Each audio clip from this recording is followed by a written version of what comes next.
अस्सलामुअलैकुम बच्चों, कैसे हैं आप सब। उम्मीद करती हूँ खैरियत से होंगे। मैं हूँ आपकी उर्दू की टीचर और ये है आपकी उर्दू की कॉपी। तो चलें आज का वर्क हम स्टार्ट करते हैं। सब बच्चों को कॉपी खोलनी सबने। आज का काम है हुर्फ देखकर पहचान कर आएँ। पहला हुर्फ कौन सा दिया गया है हमारे पास? बे। इसको हम बा पढ़ते हैं, इसकी आवाज़ बा होती है और इसके नीचे एक नुक्ता होता है और इससे बनाया गया एक दोस्त दिया गया है जिसको हम इससे मैच करेंगे। बा बत्तख, ये क्या है? बा। और ये क्या है?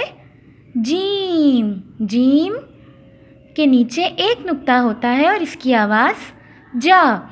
यहाँ हमें जा का एक दोस्त बना के दिया गया है जो कि क्या है? जग। जा जग, जा जग। अब हमने दो हुर्फों की पहचान की है, बा जा, बे जीम। और यहाँ पर हमारे पास दिया गया है सीन। इस हुर्फ का नाम सीन और इसकी आवाज़ स होती है। इसका दोस्त यहाँ बना के दिया गया है जो कि क्या है? सेब। हम इसको इससे मिला देंगे, स सेब। फिर यहाँ पर एक नया हुर्फ है जो कि क्या है? गईन। गईन की आवाज़ क्या होती है? वा। वा गुब्बारे। ये क्या बन गया? वा गुब्बारे। अब नीचे दिया गया जो हुर्फ है वो क्या है? नून। यहाँ हमारे पास नून बना के दिया गया है और इसकी आवाज़ क्या होती है? ना। ना से नारंगी, ना नारंगी। और यहाँ पर है स्वाद। स्वाद की आवाज़ क्या होती है? स्वा। जो क्या है यहाँ बना हुआ है ना, सोप। ये साबुन कहलाता है जिससे हम नहाते हैं, ये वही वाला साबुन है। ये किससे आता है? स्वाद से, यानी स्व साबुन, स्व साबुन।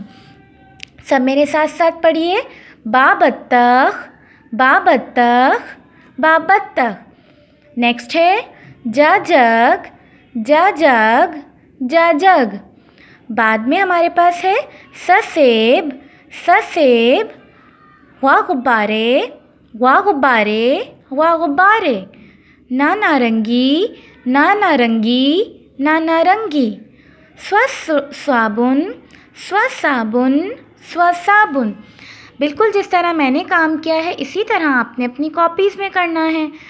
उम्मीद करती हूँ मेरा आज का टॉपिक आप लोगों को समझ में आ गया होगा। अगली वीडियो में अगले टॉपिक के साथ हाजिर होंगी।